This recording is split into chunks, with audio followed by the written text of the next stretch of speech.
Baptist Church. Shout out to them.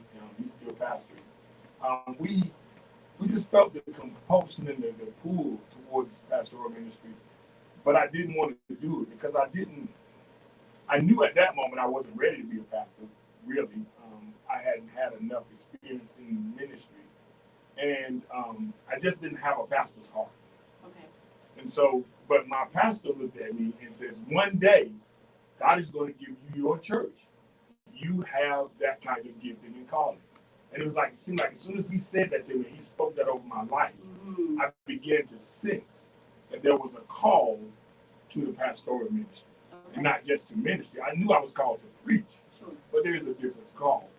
There's a difference between just preaching and proclaiming the gospel, mm-hmm, and being called to shepherding souls. Okay. And so literally, I left there on assignment in the military, going to the Sergeant Major's Academy, and got there and ran into another older gentleman who had been pastoring for some 60-some years, Dr. O.I. Kirk, Oni I. Kirk. Okay. He was the pastor of the Unity Missionary Baptist Church in El Paso, Texas. And I walked into his church, and when I walked into his church, one of his ministers came down and shook my hand and said, "You should always report in when you show up in somebody's church, because I know you are a minister." Oh, wow. And I was trying to hide, yeah. And so he said, "Come on, meet the pastor." So I walked up to meet the pastor. This is during the service, doing the meet and greet. Mm-hmm. I walk up and shake the pastor's hand, and he starts leaping, literally leaping. Okay. And I'm like, "What is this?" And so he's jumping up and down. And he's like, "I know you're a minister, so come and see me Tuesday. Come see me in my office Tuesday." I said, "Yes, sir, I'll come back and see you." So I came and saw him that Tuesday evening. He says, "Give me your phone number, I'm going to call you." Okay. Thursday, he calls me and tells me, "You're preaching Sunday. Oh. The Lord says you have a word for us." Oh, I'm sure you did, if you said that the Lord said it.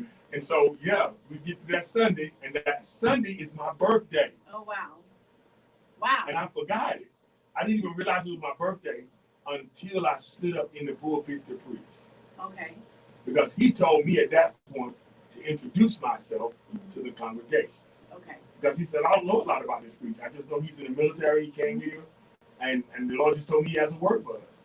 And so I stood up and I began to tell them, and then God just brought it to me, "This is your birthday."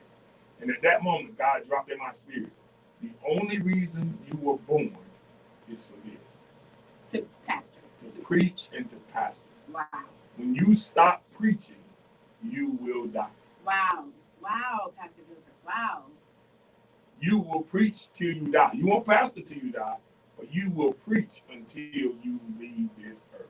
Wow. The only reason you are not dead now is because of this call. Oh, so there were some things that should have killed you before you came into the... Okay, before you came to preach, there were some things that should have literally taken you out. Yes. Okay. One of those, I'll tell you about one of those experiences. Okay. We'll talk about that next time. But I knew at that moment that God was calling me to pastoral ministry. Right in that season, I preached a message, and the message I preached was about the woman with the issue of blood. And I didn't know nothing about this church, but I just knew God told me he was going to drop their issues. Okay. And so he was going to dry up their issues. The next day, I get a phone call from the pastor, and he tells me, "God just dried up my issue. My wife just transitioned." I did not know his wife. I did not know she was still alive. I didn't know what was going on. Okay. His wife was in the hospital suffering from cancer. She had been suffering and battling cancer for like 9 months. And she had had a really hard time with it. And so one of his issues with God, if you ain't going to heal her, take her home. Okay. That day, which was her birthday. The next day was her birthday. Oh, wow. She transitioned on the 15th of August as a result of that message going forth to allow them to prepare their hearts that God's going to drive this issue. Wow. And so at the wake, I don't even know these people. At the wake, the pastor says, you're reading the New Testament scripture, and people are looking at it like, who is this dude? Right, because he just put you to work. Yes. Off the street. And so I read the New Testament scripture and prayed for the family, and this is at a wake of a woman I never met, children I don't really know. I haven't been involved in ministry with them long, but God just dropped this mantle on me to just minister. Wow. And from that day, I have been able to do.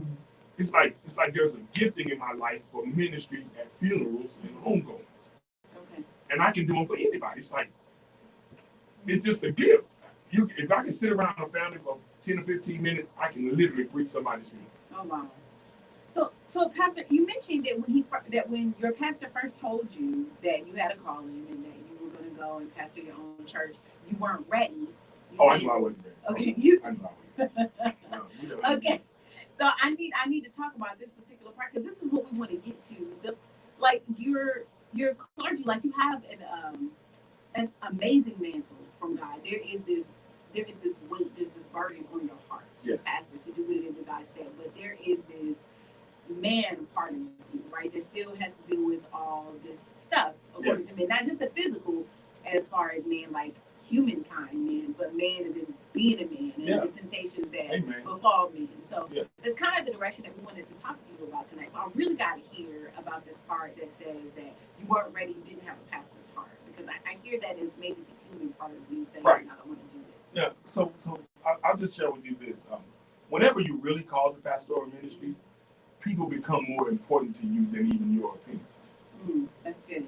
So literally, you will know when you are really a pastor, when you are more concerned about the welfare, not the opinions, but the welfare of the people.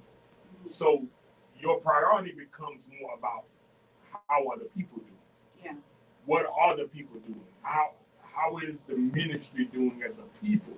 Not the money, not the all of those things that come with it. Not all of that business stuff, but just literally those souls begin to weigh on you. And you begin to be more concerned about their souls and the condition of their souls than even your physical well-being sometimes. Okay. You get up in the middle of the night praying for folks, you don't even remember their name. God just brings their face to you, and you just begin to pray and weep for them. And then you find out that they're sick or something's going on with them because God just burdens you with people. It's like it's a whole different mantle. It's not. It has nothing to do with preaching. Okay, good. And people mistake this. Your preaching gift can be phenomenal, but if you're not called a pastor, you will flounder as a pastor with an awesome preaching gift. Okay. I heard a pastor say this one time, and I was like, I cringed. I was like, you're not gonna make it. You're not gonna do well. Not at this. You may be okay, but you're not gonna do well. Okay. You know what I'm saying by that? You know how you may be able to ride a bicycle, but you will never master riding a motorcycle. Okay, yeah. That makes sense? Mm-hmm. Or you may be able to operate a motor vehicle, but you can't drive a race car. Okay. The power is too great for you. You won't be able to handle it because you don't have the right kind of mindset. Okay. They said this. They said, I love preaching, but I don't like people. How do you pastor and don't like people? That is a problem. Mm-hmm. Because in order to pastor, you have to love people regardless of what they do to you or what they say about you. Right. You still have to love them. You have to love people in seasons when you know they don't care nothing for you. Okay. You have to be able to embrace and hug and love on people who you know just talked about you. Yes. Who are putting down your children and backbiting against your wife. And they don't even know your wife, but you still have to love and embrace them. And you still have to literally use their gifts for the kingdom's glory. And so that's a pastoral mantle. And when I shared this with one of my elders, I told him, I said, God's about to enlarge your heart. Because the assignment that's on your life, you're not ready for because you don't have the heart capacity for it. Mm-hmm. But in order for you to get this, God's going to have to enlarge your heart. And that's going to cost you some pain. Yes. And a lot of times, we as pastors don't really want to confess or profess that pastoring is a painful journey as God teaches you to enlarge your heart and increase your capacity for literally dealing with trauma. You're more compassionate, you're more caring, you're more understanding. Stuff that usually would trouble you, don't bother you, don't move you like it used to. You don't even approach death the same way. You can walk into a room and just be calm and when everybody else is falling apart, God places a mantle on you and just says, okay, you're going to minister to them on another level. You can't fall apart in front of them, but you may fall apart in the room over here. Okay. And I knew that when I went home to bury my grandmother. Okay. We go home and at this point, I'm not a pastor at this point. But my mother, who's the oldest child, and my grandmother kind of raised me with my mother. And so we go home to bury her. And just before we get in the family cars to go to the service, my uncles and all the family are saying, who's going to pray? And I got ministers in the family. Sure.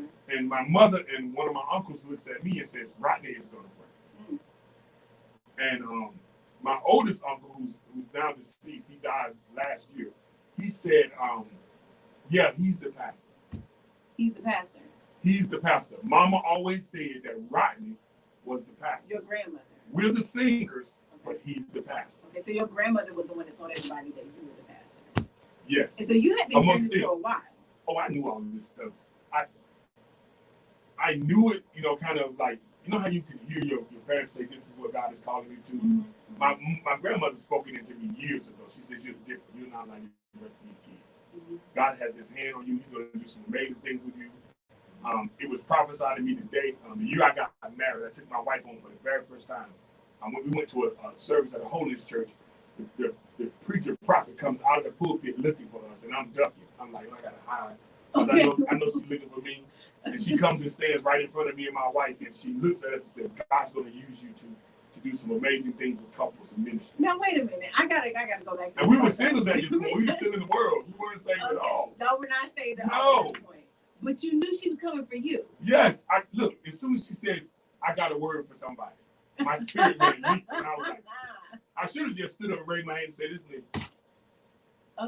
Okay, so you knew it was you. I need people to hear this, because I think sometimes when we sit out in the congregation. Yeah, that word. I was gonna say audience. In the congregation, and we're hearing these things that people are speaking to us. I've had people come up to me and prophesy many things in my life, and there was always this feeling of, oh my gosh, I gotta get out of here, because this person, I know they're coming to talk to me. Like when they stand up and start standing, I know that they're coming. When it's for you, you know. Yes, you do know. It's like lightning. They say lightning, your hair stands up on your head. Yes. You kind of like, you get at this like, oh, yeah, it's me they're talking about.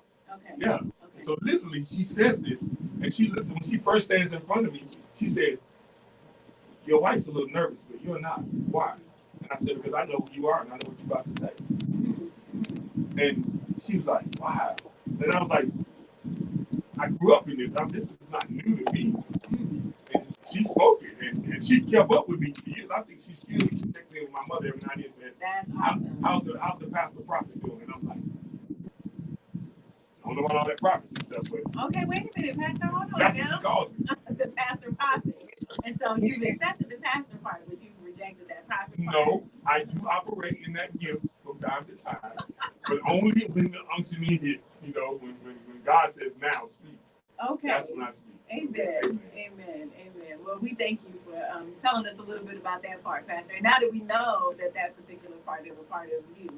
Yeah, those are segments of my book. I'm gonna write more details about that stuff in my book. I keep hearing about this infamous book. Yeah, I'm gonna write it. Okay. I'm gonna write it. Amen. Sooner rather than later.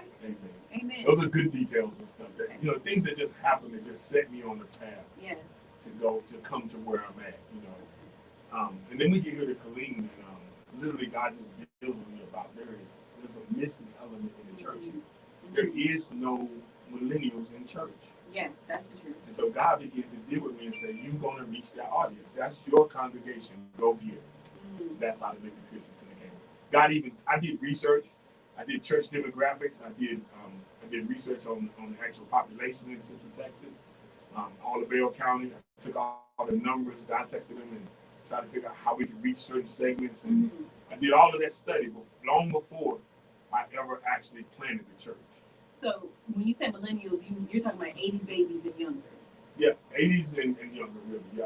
Okay. Now, we have some older congregants, as you have seen, but they usually come with their children. Yes. They're usually the result of a younger person who has come to our church and worship, and their parents live with them. Mm-hmm. Like my mother's there, my mother-in-law. But the result of them being there is because they know me, they're connected to us. But we've literally attracted people who are raising children. Okay. So that's our audience. Our audience is that 18 to 35-year-old, 40-year-old that are still yet raising children. So that's why we have so many children in children's church, because that's the segment that God has told us to minister to. Now we minister to the whole, sure, of course, the whole church, but that is Mr. and Mrs. Liberty Christian Center. Yes. So we're looking for that young couple that is just getting started, and we're trying to show them that God is for you too. Yes. You don't have to wait till you get 50 to serve God. Okay, because that was a thing when I was growing up. Yeah. You know, we all stay till you get old. That's what we assumed, because when we were going to church, I know when we were going to church, most of the congregants were older. They were elderly, and you know, they had a message for us, but we usually got it in either Vacation Bible School or Sunday School or something like that. I'm gonna share something with you, and this is really important that we get this, because we're the gap bridge. We're the bridge between the greatest generation and the millennials and the Ys and the Xers. Literally, we have got to learn to undo some of those terms, antiquated terms from church. Like, we got to change the name of some things and update them and bring them up to date. You know, Vacation Bible School. Don't nobody want to go to no Bible school. They go to school all year. That's true. You're so right. You got to change that name to something more energetic, more exciting like for the kids. Vacation Bible Camp? No, don't call it that. Don't even call it vacation. Nothing. Okay. Because what you really telling them is, I'm going to take your vacation time and I'm going to do something with you in the schoolroom. Okay. Oh yeah. That's how they see that. And see, we don't understand that. Vacation Bible School. Kids are like, okay, so you telling me instead of taking me on vacation, you're going to take me to the church and put me in a Bible school for a week and call it fun. So do you have a suggestion for that? I don't know the term to use for it, but we don't do it. Liberty Christian Center does not do vacation. Y'all have No. Okay. We do our regular curriculum. If we were in COVID, we would still continue to do our regular curriculum and still do our children's church and Bible study. Because we also believe this, that we need to give you time to practice what we're teaching you. Sure. So we don't take time away from families. Okay, good. So literally, we're trying to give you as much time as possible to spend with your families, because I believe it's a shame to get instructed in something and never get an opportunity to practice. I agree with that. So if we're teaching you this, we need to give you a chance to go live it, so you learn it and put it into practice, and it works for you, and then you can go teach somebody else. I have that same concept. I don't believe in counseling past a certain point. Like, you can be in counseling for so long, but the bottom line is that your life is calling you. Right. And so if you never take what you learn in counseling and take those tools outside of that space and begin to use them in your life, all you're doing is learning, but you're never applying. And so you got to give them time. And then you're just like a septic tank. Yes. You're not emptying out. There's no ebb and flow. There's no give and take. Right. You're just piling stuff on top of stuff, and sooner or later you're gonna get sick.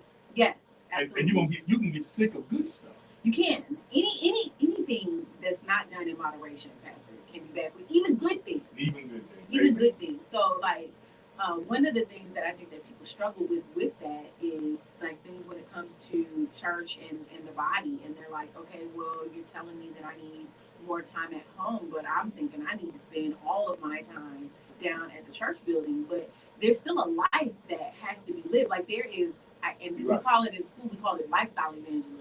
Right. Like, people have to see you actually living what it is that you profess. And that is what Pastor Gilchrist has tried to do. Yeah, well, right, because we do life, do at life. Liberty. You caught it. Yes. That is exactly where that motto comes from. Yeah.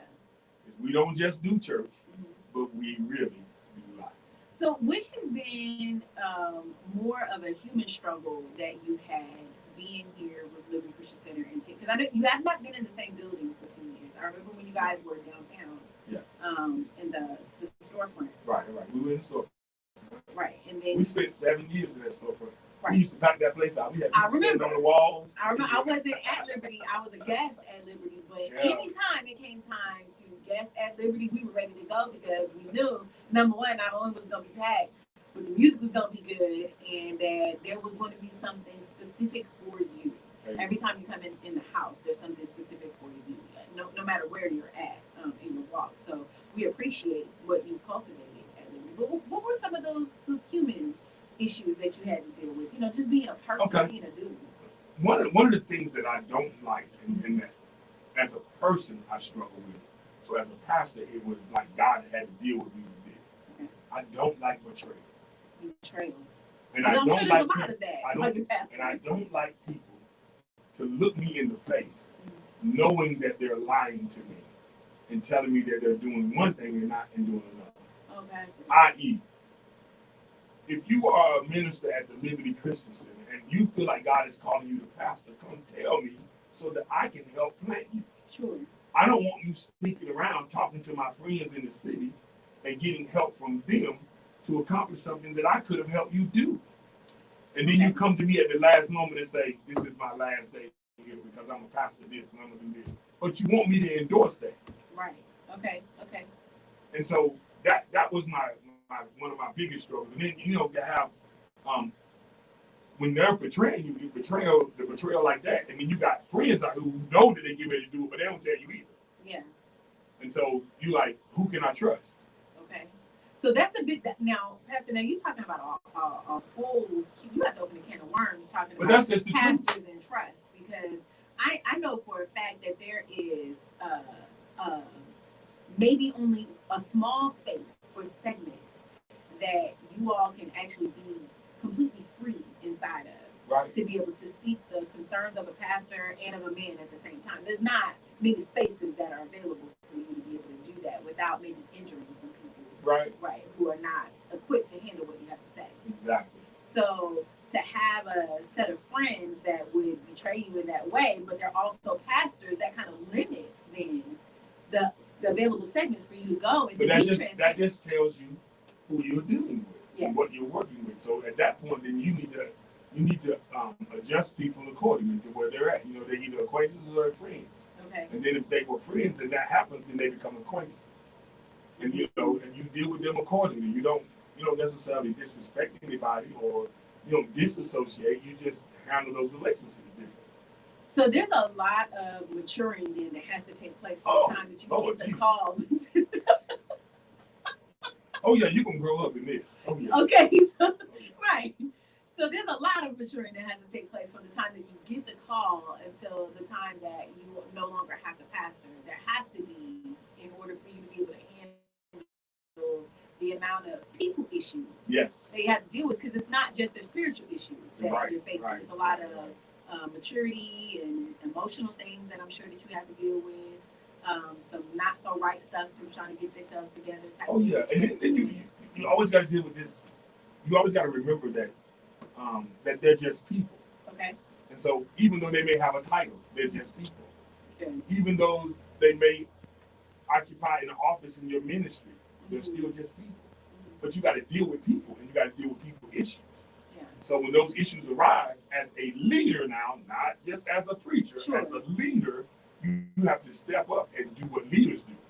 That means you got to get them the help they need. You got to get them the training. And then the Bible just clearly tells us that we are to restore one that has fallen in love. Yes. Literally, our goal as pastors, if a pastor sits you down, his goal should be to restore you. Okay. If he's not building you and trying to restore you while you're sitting, and you never intended. The sitting was a process, was a punishment rather than a correction. Yeah. So let me ask you this question, Pastor Gilchrist, because let me see how I want to phrase this. There's a delicate balance that you have to strike between what is necessary for the person as one of your leaders versus what's necessary for the person just being a congregant. A congregant. Yes. Okay. So there's a definite balance that you have to strike. But that must be tough. There's another level of accountability for leaders. Yes. So when you become a leader, you take on a different mantle. Yes. You're no longer part of the they. You just became the they. You understand what I'm saying by that? Okay, yeah. So when the congregants start saying they say it, they're talking about you. And you can no longer say they say it. Okay. Because as a leader now, you're responsible and you're accountable for the decisions that leadership makes to the congregation. Okay. So then there's a hierarchy. Oh. And once you move from where you're part of the day, you're no longer the bottom part of that hierarchy. Right. You now move to the upper echelon. Right. And it's so not that's like a new E5. Yeah, it's like a new sergeant, exactly. And you get some people who are not experienced in leadership or not experienced at just, they don't know how to handle people. Mm-hmm. And if you don't have people skills, you should never be involved in leadership in church. Okay. And if you don't want somebody to teach you people skills, then don't volunteer to lead. So because you're going to learn it either voluntarily or involuntarily. What, people skills? Yes. Because people they're going to try you. And they're going, they're gonna bring this stuff to you, Sure. and you're gonna either learn it or you're gonna be like, I can't do this. Okay, sure. Well, hey, everybody. Hey, Shirley. I was waiting for a moment to pop in there. Wait, here's your moment. Amen. So, just thank y'all for inviting me in. I Oh, apologize. welcome. Thank you for being here. It's called being busy. Absolutely. Amen. Well, bless the Lord. So I've been listening to your conversation on my way here, Amen. and some very interesting comments going on. Mm-hmm. I'm gonna take this up as I'm reading. Are you? Yes. But just the level of maturity that it takes to be in a leadership position, especially being a pastor, and not everyone understanding that y'all are people too. Y'all have feelings. Mm-hmm. Your That's feelings what they get forget hurt. too. Yes. I'm not supposed to be hurt. I'm not supposed to get upset or get angry.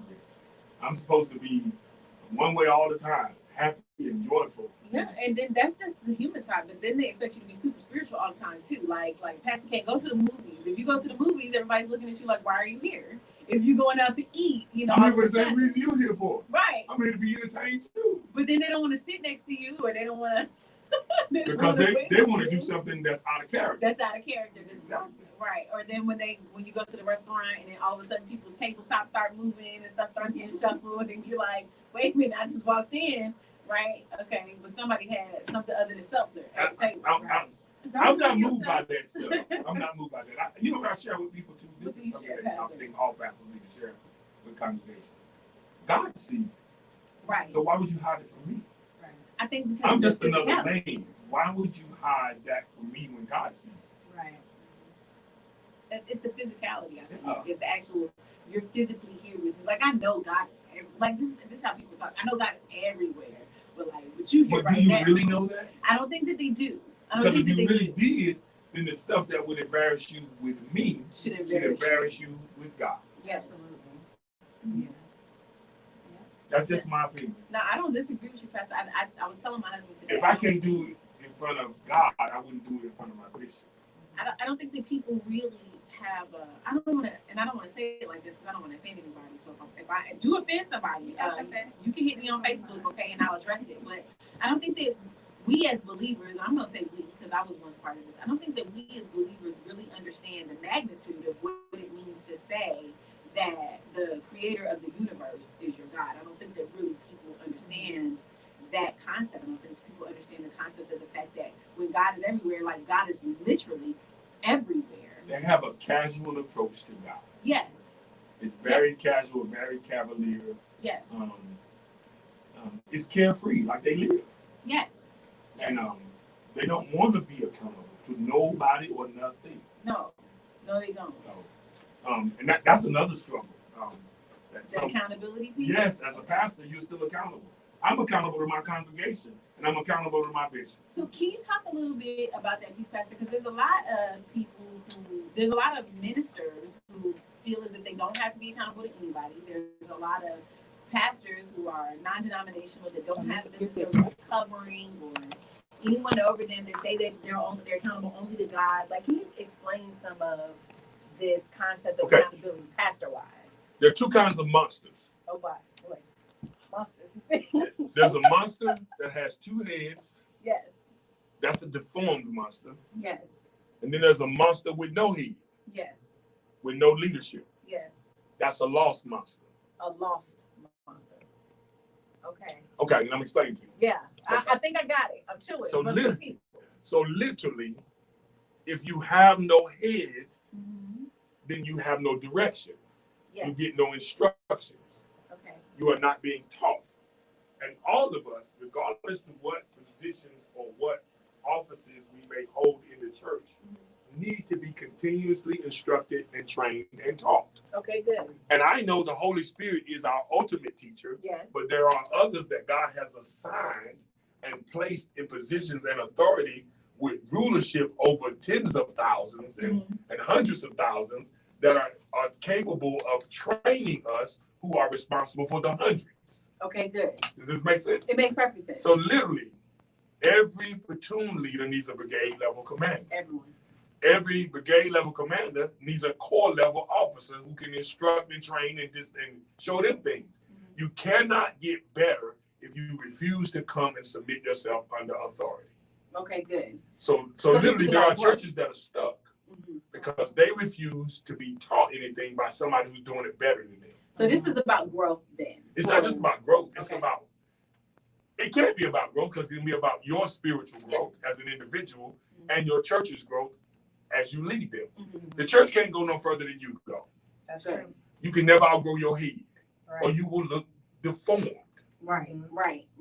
Right. That's real good. Wow. And literally, some pastors are wondering why their churches aren't growing. It's because they're not growing. Oh, wow. Wow. That's real good.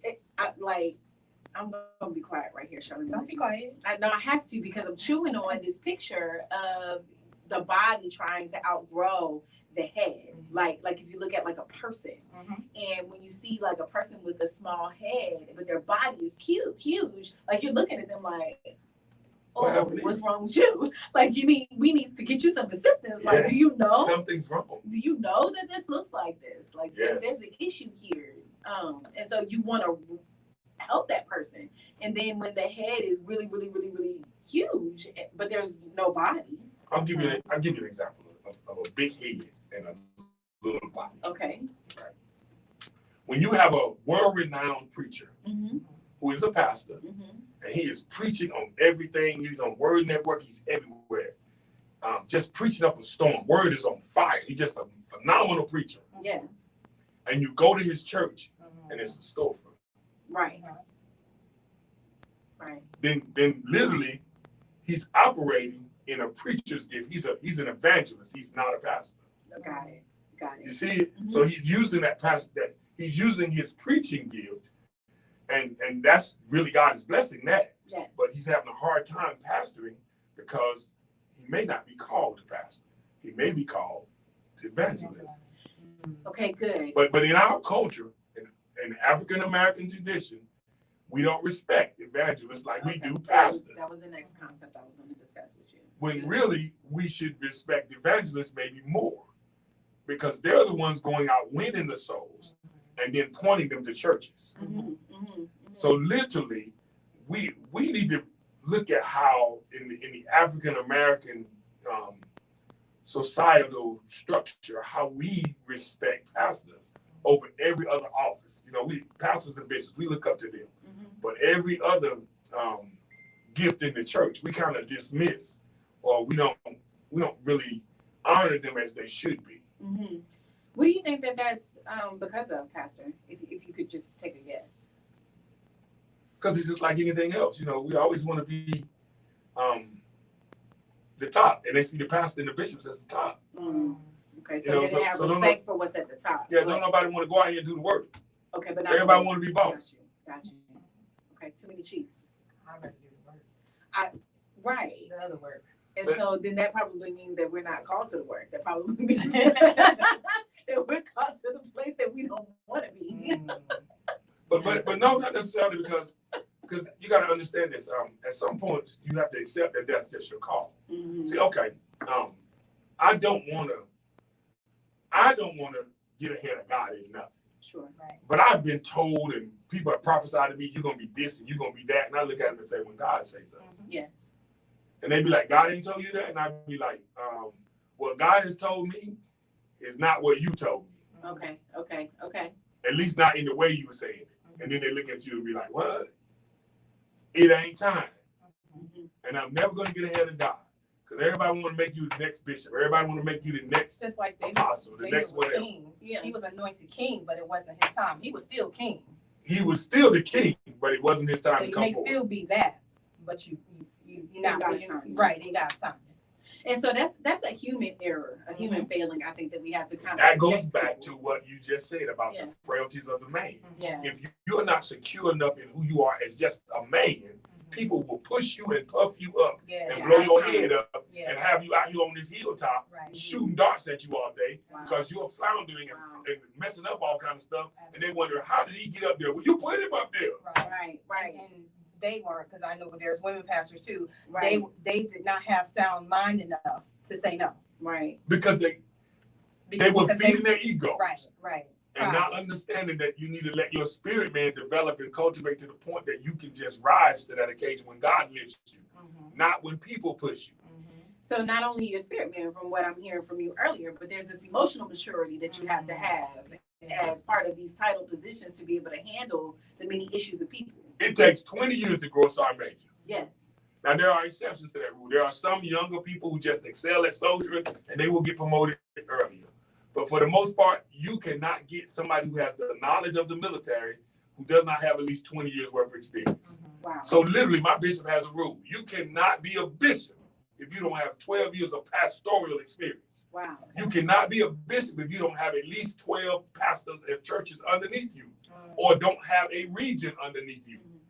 You have got to have learned how to steward well what you have been entrusted. That's not good. just the title. Yes, that's good. That's good. That's a good place to take a minute and pause. I think it's like 6:15, which is like almost halfway to what we're doing out here tonight. We've been on for about 40 minutes. So in case you're just now joining us, in case you're just now joining us for this evening's segment, we are talking pastors or clergy, yet still men. And we are discussing some of those human error, human failings, things that come up as being part of pastors and clergy. Like, you're not just the man of God, you're also the man. Like, there's another part to you. So if you're just now joining us and you're catching us by Facebook or by YouTube, you need to really go back and watch the beginning of the segment. There were some juicy nuggets that were dropped in there. There were some things that were discussed that you don't want to miss. So go back and catch that, or you can catch the replay at any time that you like. You can catch us on Prison Break with Shirley and Shonda on Facebook. And I think it's Prison Break with Shirley and Shonda on YouTube as well. So you can catch us there, or you can catch us here on Mondays. Next Monday, as a matter of fact, we'll be back again. I don't know if we won't be in the studio, will we? No. But we'll be live. We'll be live still. We'll still be live. So thank you, Pastor Gilchrist, for joining us this evening to have this really candid conversation. Thank you for inviting me. It's always fun to have you. It's always fun to have you in the building, Pastor. This is really good. This is really good. What's the greatest part about this particular segment? Just sharing with people that, and this is not I'm not trying to discourage or dissuade anyone from what they feel like God is calling them to. I'm just telling everyone to make sure of your callings and your elections. Make your elections and your callings sure. Absolutely. Let your yes be yes and your no's be no. Absolutely. Understand what it is that God is actually calling you to. And whenever God calls you to something, he's going to give you a purpose for that. He's not just calling you to do it. There is a greater church impact, greater kingdom impact. Absolutely. And I think a lot of us just want titles sometimes. I struggle with that. So I'm looking, what is it that God called you to? I think, is it this feeling of importance that people maybe they didn't get it at home growing up? And so that's a possibility. I know for a long time in the African American community, having a title in church was one of the only ways that you could be kind of respected and taken seriously to an extent, because there were no other places in which you all could really lead in that particular. Because we didn't have no Rotary clubs, we didn't have no Kiwanis, we didn't have no none of these other fraternities and stuff. Then we created the fraternities. Then people in the fraternities, they do that. They're leading those fraternities, and then when they in college, then they leave that, and they don't have nowhere to lead. They come into church and want to lead. So it's a social club. Church is the secondary social club. That is why you will see a lot of people come into church after the party time. Oh wow! Oh, that's good. That's real good. Looking for that social fix. They looking for that fix of social interaction, and that's why you can't tell them to be quiet before service, because that's the social hour. Wow. No reverence for the sanctuary. Because that's the social hour. Right. Yeah. Well, when I'm not coming to get God, when I'm coming to get people, then I don't care about the reverence of the sanctuary. I only care about the people and talking to the people and being seen by the people. And so now you got churches that have to be built with these huge foyers with coffee shops and all kind of stuff, so that people can get that aspect of what they need before they get into the sanctuary. Wow. Can I go back to something that you said about making sure that your election, your calling is sure?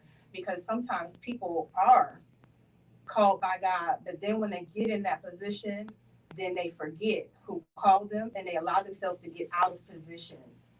So they may have once started right, but they allow themselves to get off. And we have to be careful with that, because I've seen it personally. You not only got to start right, you got to stay right. Right, you got to stay right. and not be so puffed up to where you don't ask for help? Biggest struggle is to admit you can't do it without help. One of the greatest struggles is that I need somebody to show me how to do this. Being accountable to somebody, you know. And you can't just say, I got my Bible and the Holy Ghost, and that's enough. And the devil heard it. So what are the dangers then in having that type of mindset or mentality? What are some of the things that you've seen over the years, Pastor Gilchrist, from people who operated with that mentality? It's just me and my Bible and the Holy Ghost, and we just gonna do whatever it is that they say. I don't know what they say. I think sometimes people don't trust other people, and they don't know that sometimes people really do have your best interest and your church's best interest at hand when they tell you to do certain things. Sure. And you think that they just want to control, and then you don't do what they said, and then when it backfires or you lose something, or I've watched somebody. Our ministries were roughly the same size, and they go down to one partner. Oh wow. Because they refuse to heed advice. Wow. And instructions, getting the same stuff that I'm getting, but wasn't implementing it. Only implementing parts of it, or not doing the whole, because I don't feel like I should have to do that. I don't feel like we should be doing that. I don't feel like my church is there, or just making up all excuses, but not understanding that this is for the betterment of the kingdom. And then when the church collapsed, then you're mad with the world. Wow. Because you don't follow instructions and you don't heed advice. I'll give you a great example.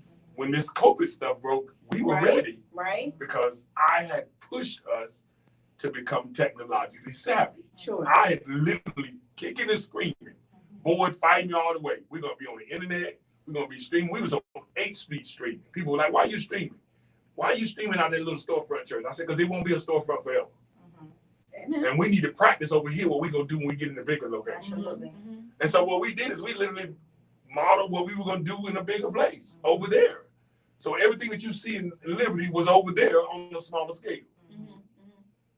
And so that advice came from my bishop. From your bishop. Okay, so he told you need to get ready to take online giving. Online giving. Okay. Started on 8th Street. Okay. So when we get over here, we're already at 89-90% giving online.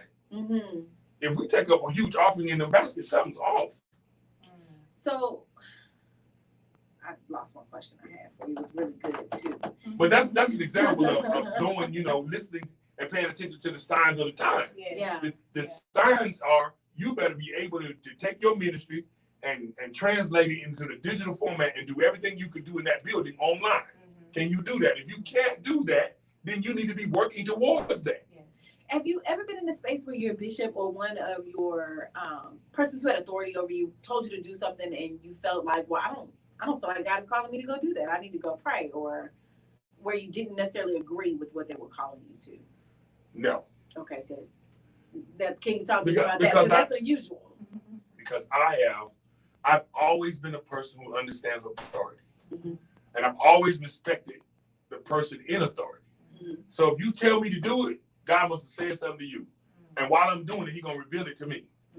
I don't need to know it right now. I just need to start doing it, because evidently he told you to tell me. So while I'm doing it, God's going to show it to me while we're doing this. And literally, it's happened every time.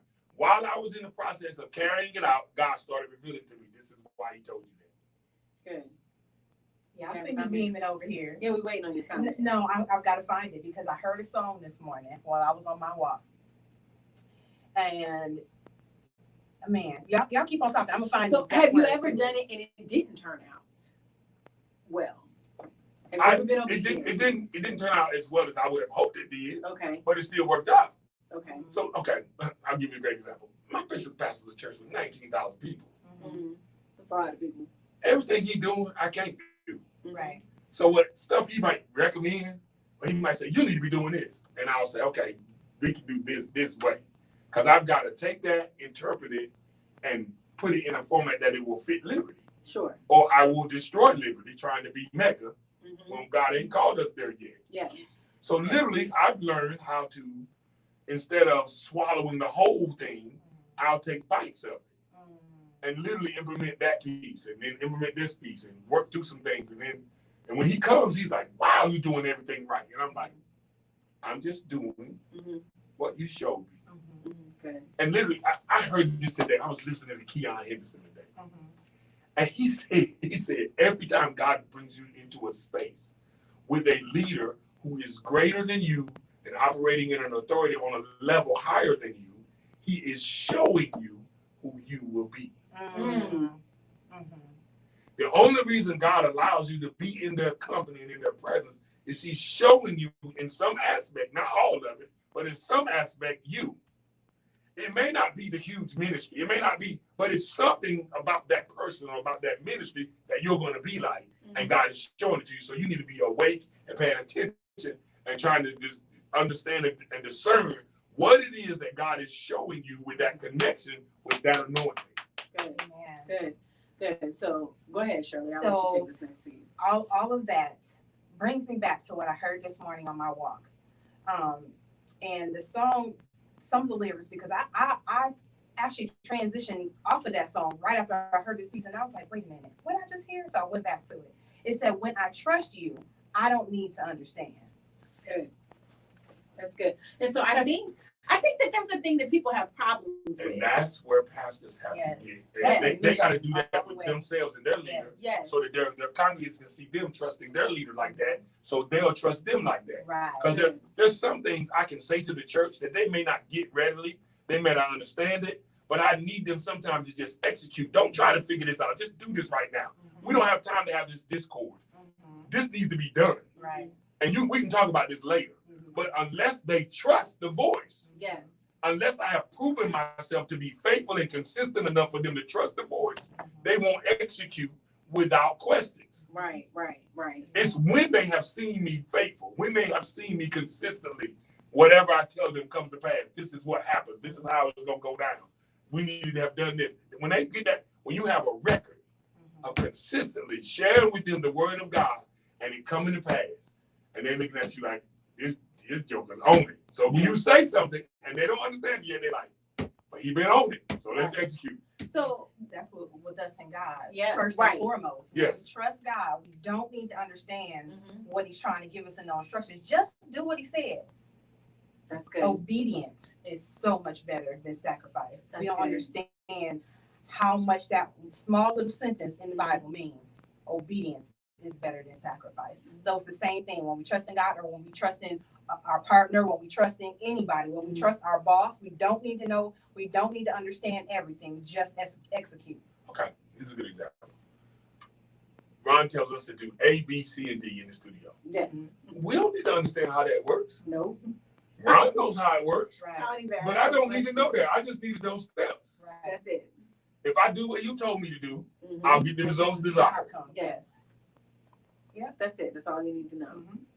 I think sometimes as humans, sometimes in dealing with those flesh things that we still have to deal with, there is this tendency to be distrustful of people. Yes.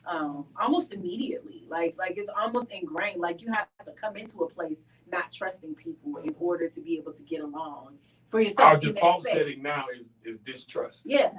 Like as humankind is distrust. So when I come into a building and I'm seeing this pastor and this pastor's talking to me, I think that distrust kind of tries to translate to that relationship, that parishioner relationship, and it can be tough. So I know that for certain that there's a piece of you that you have to kind of get in order, and maybe probably had to do a long time ago, so that you could be that example that you have to be to people. There's no way that people can follow after in your leadership if you haven't gotten that piece for yourself together. Right. Yeah. But you also have this one of the greatest ways to establish and to maintain that relationship with trust is to be transparent. Yes, absolutely. So literally, you can't be hiding stuff. You can't not let them see you be human to a certain extent, because they have to be able to trust that you still just a man. Yeah. So you're gonna mess up some stuff, but you're gonna be honest enough to step up and say, I didn't do that right. Okay, good. Good. See, the problem is when you don't step forward and say, I didn't do that right. Mhm. I need to change this. We need to fix this. And so with a lot of pastors, they're never wrong. Mhm. They're wrong, but they're never wrong to their congregation. Does that make sense? Yeah, that So makes perfect sense. they won't stand up and acknowledge publicly what they may have messed up privately. Good. Pastor, I remember the New Year's service. I don't remember if it was this last year or it was the year before last. Yes. And those banners came down and they were upside, Upside down. down. Who took ownership of that? You did. Did you do that? That's my fault. Yes. I did this. I could literally see Pastor's heart drop when he turned around and saw those banners upside down. Now, I didn't know who did it. Mm-hmm. But afterwards, when he came and talked to the leaders, he was like, I did that. And so that was like just to see someone in your position to be able to take ownership of making a mistake. Yeah. Because we so often want to blame other people for our own faults or see them as in that position as being perfect, so they can't make a mistake. And if they make a mistake, oh my God, like. Yep. That happened. That's a true Walk story. away. Mm-hmm. A lot of people will sometimes walk away if I don't want to say if you're too transparent, but there's I don't know, there's a level of perfection that people expect for pastors and people in leadership to have. Can But- they meet it? That's a problem. No, they can't. And I'm not saying I always they tell can't. people, I'm don't just hold me saying to a these are standard some you of the can't things live that to you have to yourself. deal with, Right. though.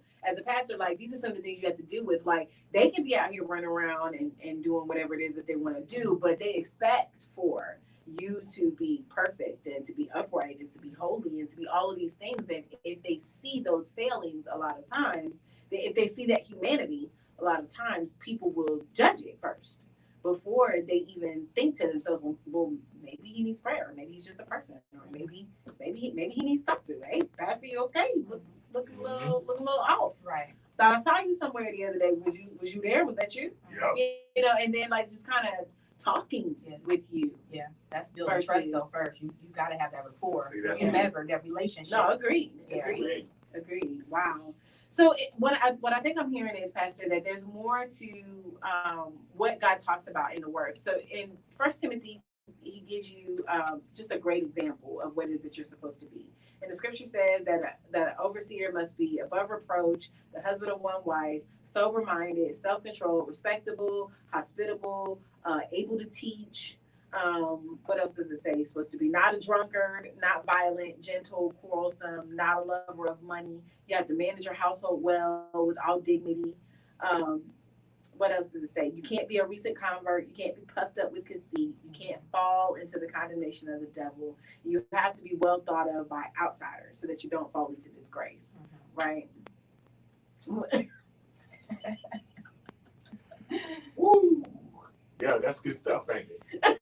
So that's a lot. That's a lot of words to say that you must first be able to walk out this You gotta walk Bible this out. before it is that you can pastor That's it. this Bible. That's it. So the fruit of the Spirit has to be resident in your Absolutely. life before you can put yourself on display in front of And one of those things that, if you really want to break it down, Yes, the evidence of self-discipline yes, and temperance yes, and long-suffering hmm are in those instructions. yes, absolutely. So literally, you have to be able to not only resist temptation, hmm but you got to put yourself in a position where you're not facing it readily.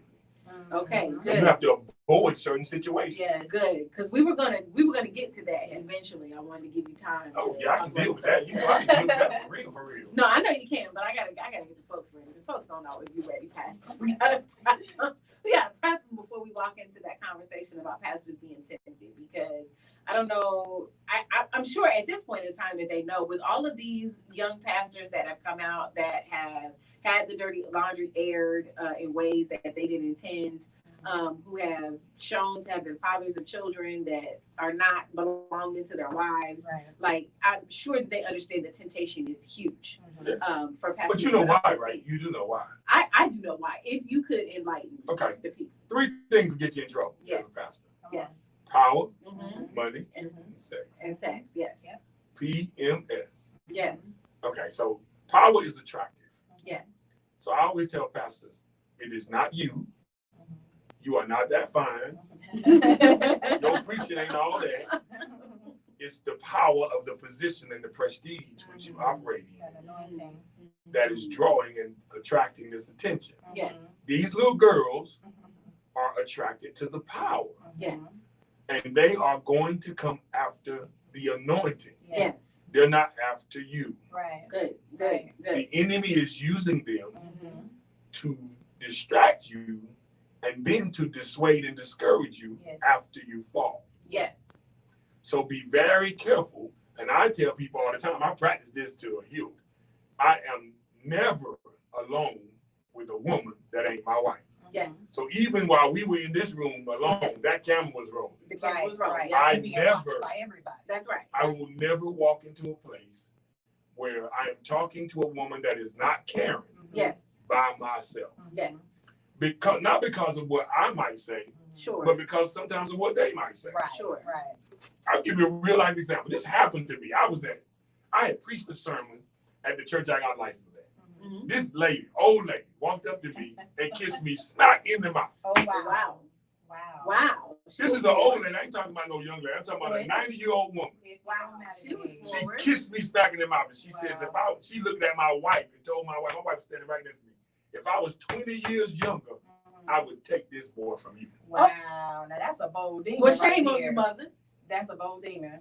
Yes. My Lord. Wow. And I looked at my wife and said, keep this woman away from me.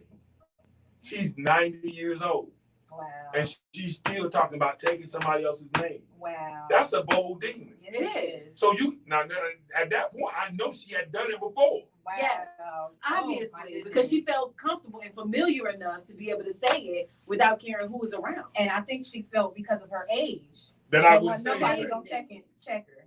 Wow. That And is. she got checked. Wow. And Wow. she looked like, ooh. And I was like, you should never tell nobody stuff like that. Wow. She kissed And you then- smack dab in the Yeah, mouth. you know how they come up to hug you? And I went to hug her like this, and she kissed me. Mm-mm. Wow. Wow, Pastor. Wow, wow, wow. And I was like, what is that? And So- then she said that. And I just looked at my wife and said, did you hear what she said? Mm-mm. And she was like, no. I was like, she just said this. And I guess she didn't figure I would tell my wife. Mm-mm. Because, most pastors First lady, a good one, because I ain't going to tell that.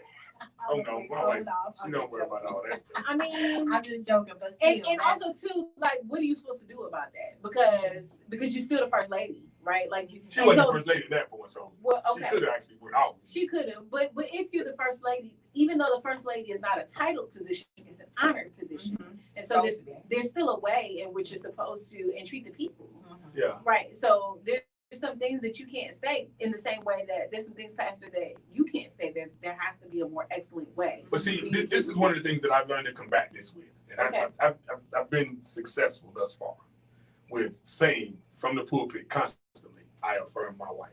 Sure. Mhm. And I got If so you much- notice, every time you come, Mhm. I'm talking about Karen. Yes.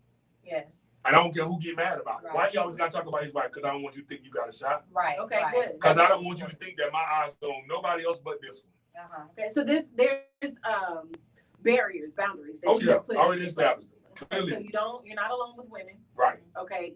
You affirm your wife all the time. All the time. What are some other boundaries that you've had to put in place and not just for other women attempting to do anything with you, but just for your friends, people who know you, just to protect you, to Right. protect the gifting, to protect the anointing and the calling that's on your life? What are some boundaries that you've had to put in And I place? think this is for a man, period. Yeah. Not just the Yeah. not just the clergy, but Okay. being For a man. men. Yes.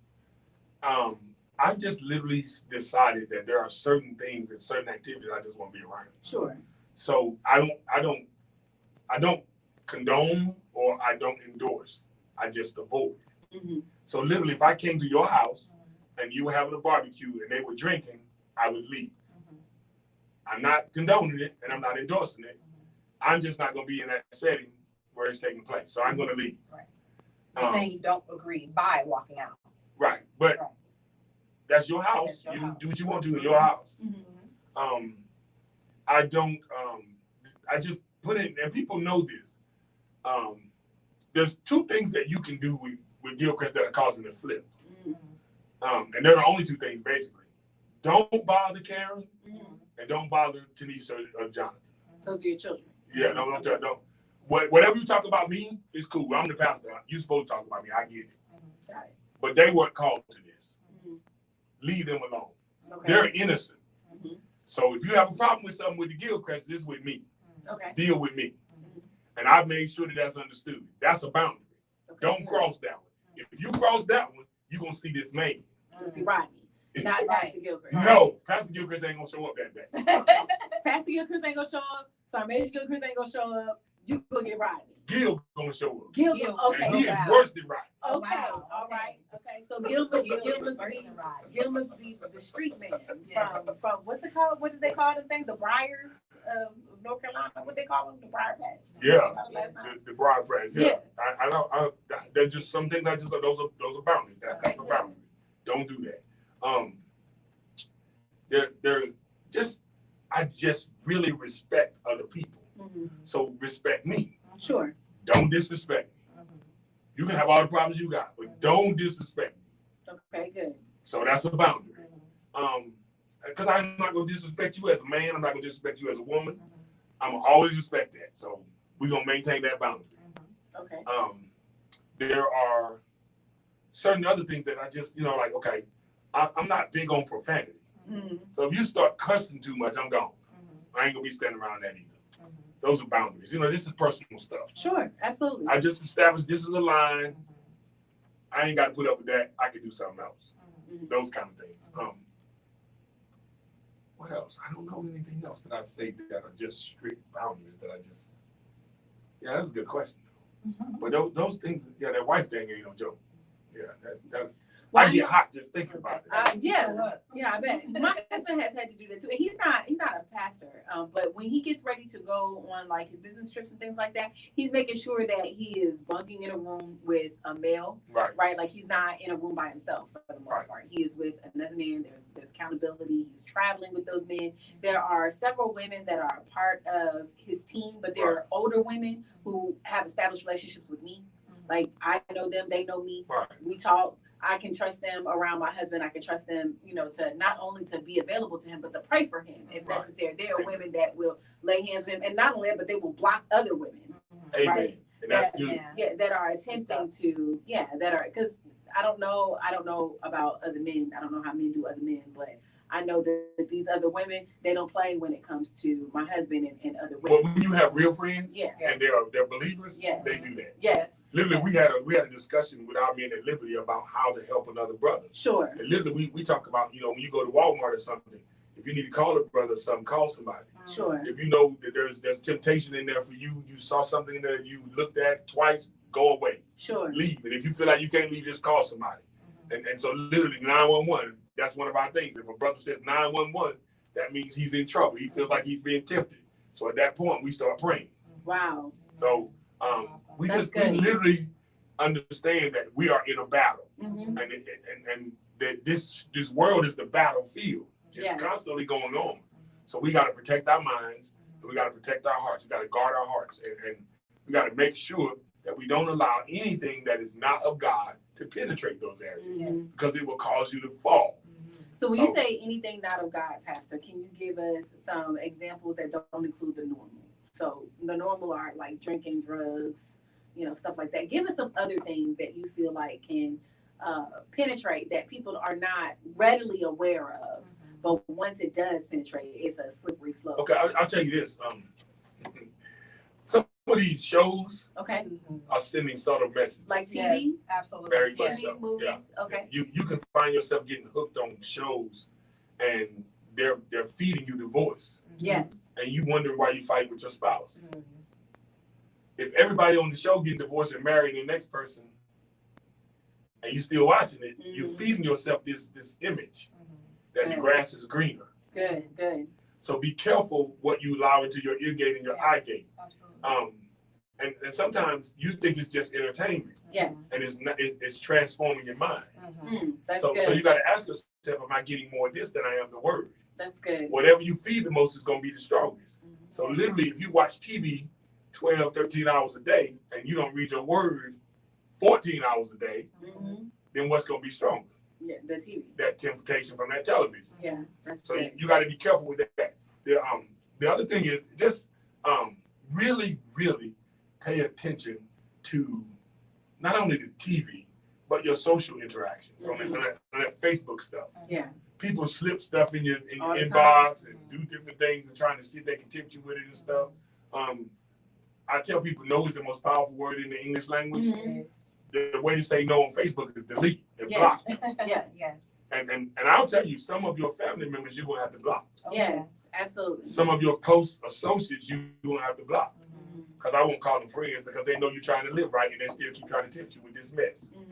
So be real mindful of those things and know that the enemy uses anyone who's willing to be used. Absolutely. That's good. And so when you say anyone who's willing to be used, and sometimes they can be used unaware. Yes. okay, so even other believers can be used. Even other believers. Okay. Yeah. They think it's innocent and they're just laughing. Kiki, ha.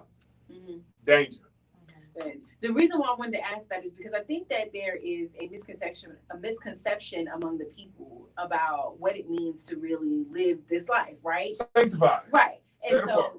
so being sanctified, being set apart, there is a certain type of agape love that I should have for everyone, just because of the fact that I'm a believer. So just I have that love. So that means that I have to talk to all the people that I know. Like I have to be in communication with them. But this person is distracting me and pulling me away from the things of God. Now they're not trying to feed me anything negative per se, but they're just a distraction. So I don't want to not talk to them because I'm supposed to be showing them love. So don't I have to limit talk your to them? time with them. Okay, I agree with you.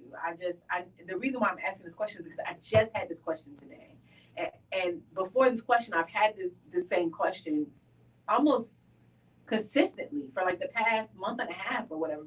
And I'm looking at them like, don't you understand that I can say no to you and we can still be friends? Like, don't you understand that I can not talk to you every day? I can not hang out with you and we can still love each other.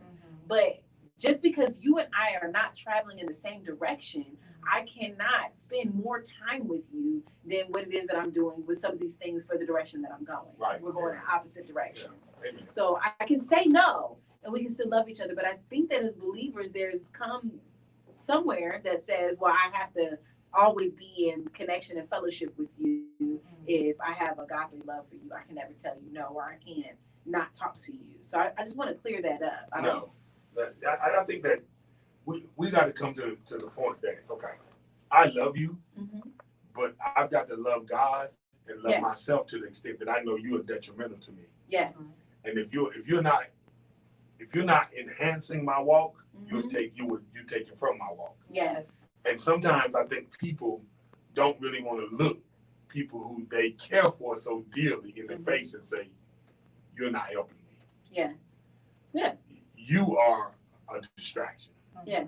And that's hard. It is very hard. It is. But it's necessary. It is. It is necessary. And it is very difficult, but there's different ways that you can say it. You don't have to just come out and be like, yo, get away from me. You're a distraction. You know, you don't have to tell people that. You can just say, hey, you know what? I got one more minute. Yes. And then I have to get back with you. Yeah, and then I have to get back with you. Or hey, listen, my schedule's packed today. I really don't have time to discuss, this, and that. Can we get together another time? Yeah, she gives to me all the time. It's not about you. It's not about you. But I got a time schedule, and I got to be reliable for my clients. I can't be telling you that we have a 2:00 appointment, and at 2:15 I'm just now calling you to talk. Then you're looking at me like, why am I paying you? Because you're not on time. Now your client's not a priority. That's right. And they don't feel like a priority. That's right. Amen. And so I have to, because I will talk to Shirley. I will get on the phone with Shirley and talk to Shirley for 3.5 hours about nothing, Pastor. It could be like, it's always about something. That's because that's your friend. It don't always be about something. I gotta put her on time limit, Pastor. That's your friend. That is is my friend. Truly your friend. It is, and I have to tell her, Shirley, I got 3 minutes. What else you got? No? Okay, well, I love you. I'm hanging up there. Get on me. You brought it up. You bring it up. We're gonna talk about It's all good. It's all good. Amen. I think we should go back to First Go Timothy. anywhere you want to go. Go back to Pastor? 1 Timothy. Okay, let me see if my computer's still live. I'm trying to see if I can make come it up on to back it. there. I want to deal with that a little bit. I'm trying to bring it up myself. First Timothy. He said he want to deal with that a little bit. All right, y'all, get your ears ready, because I have a feeling the word is coming forth right about now. Yes, in Jesus' name. Let's hear it. Okay, 1 Timothy chapter 3. Would you like me to read it? I'm gonna look at it right now. I need to change it because at the Liberty Christian Center, their official translation is the New Living Translation. That's the one that they preach and teach from on a regular basis. Amen. So we're gonna go to the New Living Translation. Okay, amen. This is a trustworthy saying. If someone aspires to be a church leader, Yes. he desires an honorable position. So first of all, let's just talk about it. To be in leadership in the church Mm-hmm. is it's admirable to be aspired to, Yes. but you shouldn't don't mistake aspiring to something with ambition, Okay. because there's a difference between blind ambition, and there are a lot of people who are just ambitious in the church. Okay. And so, is ambition a bad thing? When it's selfish ambition or when it's blind ambition, when it is I'm going to the top at whatever cost. Okay, good. That's dangerous. So that must also be closely watched, because you got to make sure that people aren't just joining ministries or church hopping trying to get elevated. Yes, absolutely. Okay. This is so a leader must be above reproach. Literally, that's saying that you got to get to the place where somebody can't walk up to you and accuse you of wrongdoing. Mm-hmm. You have to live a life in such a way that publicly your reputation will outlive a lie. Yes. Yes. Yes. Because you do realize that people will lie on you. Yes. Sure. You do realize that they will tell untruths to try to damage the church. Yes. But so what you have to do is make sure you're living in such a way that when that stuff starts to rise, that people will know, no, that's not my pastor. Right. So you said when it starts to rise. When it starts, not if. Most assuredly. It's coming. It's coming. Okay. Okay, so here's a good example of something I tell people all the time. If you hear at the Liberty Christian Center that Pastor Gilchrist got a girlfriend, you can definitely cancel that one. You can kill that. That is not him. Sure. But if you hear that Pastor Gilchrist slapped somebody, That might have been you. pray. It was. Y'all understand what I'm saying about that? So, Yes. so you have to know your Know leader. those that labor among. Amen. There you Amen. go. So Amen. is that making sense to y'all? Yeah, it makes perfect sense to me. I'm not saying I'm gonna slap nobody. I Some was just people going out to there say, on I radio, didn't know. I'm not saying. I'm just saying. I'm I'm trying to use it as an example. Yes, sir. Amen. We're going to pray. So, and look at this. I love this. He said he must be faithful to his wife. Mm-hmm. That's important. I think that. Yes. Oh God, I can't stress this enough. One of the things that I'm learning in ministry and in 10 years I've been pastoring, I have a lot of pastor acquaintances who are horrible husbands. Mm-hmm. Mm-hmm. And literally, 1 Peter chapter 3 tells us, Mm-hmm. as a man, that your prayers ain't going nowhere if you are not handling That's your right. wife properly. That's correct. So I got a question. If a pastor is disrespecting and dishonoring his wife, where are the prayers that he praying over his church going? Where are they going, Pastor? Oh, here's another thing. Oh, I got to cue this one now. You are not married to the church. The church is Christ's bride.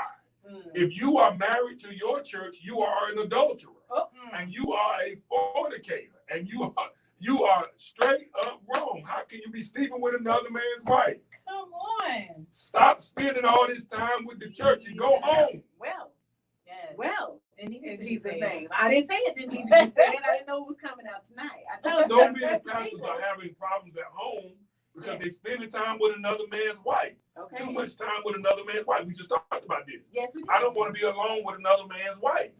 Okay. The church Okay. belongs to Christ. Yes. That's his bride. So about And how then much I'm time? going to show you how this is supposed to really be, because most people miss this. As a pastor, you have been designated to be the best man or the best person if you're a woman. Your role is as the best man is to take care of the bride and make sure she gets to the wedding. Okay. We've switched it in the modern translation to make sure the groom gets there. But literally, the best man was appointed by the groom to That's get true. the bride to the church. My Lord. So what I hear you His saying job was to protect her and keep her until the grooms come to get her. So literally, as pastors, our job is to be the best man, to take care of the bride till the groom comes to get her. I've never heard of that. I've never heard it put like that. Pastor, you gonna free some people in here tonight. Wow. So think about it. Literally, she ain't my bride. She belongs to Christ. But he's given me as his best man the authority to keep her and to steward her and to protect her and to train her and to make sure she's well provided for and she has all she needs until he comes. Wow. We might Oh have to my change- gosh. we might have to change our next one. We're gonna have to change And that. that's where it comes back to this. Look, watch this. This is gonna really help. Okay. And we literally have 2 minutes. We got 2 minutes. Oh, Yeah, Lord we do, Jesus. Pastor. So you open this door. I did open this Okay, door. so My bad. Ephesians 4 Yes. breaks it down and gives us this. I'm gonna read verse 11 through 13, but I want you to really hear this. Now these are the gifts Christ gave to the church: Yes. the apostle, the prophets, the evangelists, and the pastors and the teachers. Yes. Their responsibility is to equip God's people to do his work and build up the church, to strengthen the church, to help them to do what they were called to do, the body of Christ. This will continue until we all come into unity of the faith and knowledge of God's sons, that when we will be mature in the Lord, measuring up to the full and complete standard of Christ. Literally, all of these gifts, pastors are gifts to the church. Yes. To take care of the church and to build the church up, Yeah. so that when he comes, it will be mature enough for his arrival. So, what I think I hear you saying is that those immature pieces that we were talking about before, those things that you have to deal with as pastors, like that's what you're supposed to be dealing with as a pastor. You can never get tired Of dealing with those of issues. dealing with those issues When because that's your people- whole job. When people stop being your priority as a pastor, it's time to retire. Wow. My Lord, y'all, Wow. this is such a great segment, but you know we're gonna have I know to. we're gonna have to, Shirley. Go ahead. Oh man, Take us on out of here. I know. We had time to give Pastor final remarks. Nope. Bless y'all. Amen. Amen. You have been listening to Prison Break with Shirley and Shonda, special guest pastor Gilchrist of the Liberty Christian Center. I'm discussing